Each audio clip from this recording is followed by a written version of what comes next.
Kemarin kita bahas, untuk saham WiFi ya, my friends ya, di hari Jumat bahwa ada aksi korporasi yaitu right issue, tapi ternyata di siang hari ada tambahan informasi lagi, dari WiFi bahwa mereka melakukan penandatanganan, bisa dibilang kerjasama tapi nggak hanya kerjasama dari sisi pihak, entity East ini atau Nippon Telegraph and Telephone East Corporation, mereka juga akan injek, dana ke anak perusahaan untuk WiFi ini sendiri, di mana ini akan berpengaruh cukup signifikan untuk bisnis anaknya, WiFi ini my friends. Dan kalau misalnya ditanya seberapa besar sih, komposisinya, di sini disebutkan bahwa investasinya sebesar 49% di saham IJE, ini merupakan anak dari anaknya WiFi ya, my friends ya.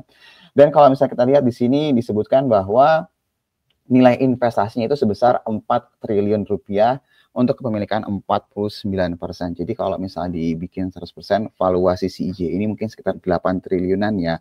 Dimana kalau misalnya lihat dari keadaan ini, penggunaan dana ini memang nantinya untuk ekspansi yang agresif untuk anak usaha si anak dari anaknya WiFi ini, dan seharusnya akan berimbas secara tanda kutip ke WiFi ini sendiri ya, karena kalau boleh dibilang impact-nya untuk pengembangan dan juga dari sisi ekspansinya bisa di-cover dari dana yang sudah diinjak dari si Entity East ini sendiri. Nah, pertanyaannya adalah Entity East ini siapa sih? Jadi kalau misalnya my friend coba googling, Entity East ini salah satu pemain global, si Entity Group-nya dari Jepang, dan salah satu yang terbesar di dunia, dan secara teknologi mereka juga sangat menguasai, jadi nggak hanya dana yang akan diterima, tapi seharusnya koneksinya dan juga jaringan-jaringannya yang harusnya bisa menguntungkan anak dari anaknya WiFi atau cucunya dari WiFi ini sendiri.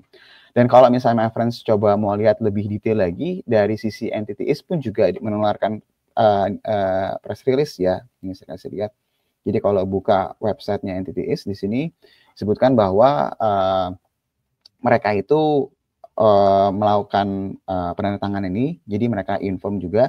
Dan kalau misalnya my friends nanya, apakah tiba-tiba nih Entity East Asia langsung masuk? Enggak. Jadi ternyata di sini disebutkan bahwa mereka ini sudah memberikan technical support nih ke grupnya WiFi dari Juli 2024. Jadi ini bisa dikatakan bagian dari due diligence mereka ya. Jadi mereka sudah bekerja sama dari tahun lalu, pertengahan tahun lalu, dan sepertinya terus berlanjut dan sampai sekarang akhirnya mereka mau injek ke anak dari anaknya WiFi ini sendiri. Jadi kalau ditanya apakah impact-nya ini akan positif, seharusnya untuk jangka menengah dan ke jangka panjang, apabila semuanya berjalan dengan lancar, ekspansi FTTH-nya ini berjalan juga dengan lancar, harusnya akan sangat positif sekali untuk anaknya WiFi dan akan berimbas positif ke WiFi itu sendiri. Itu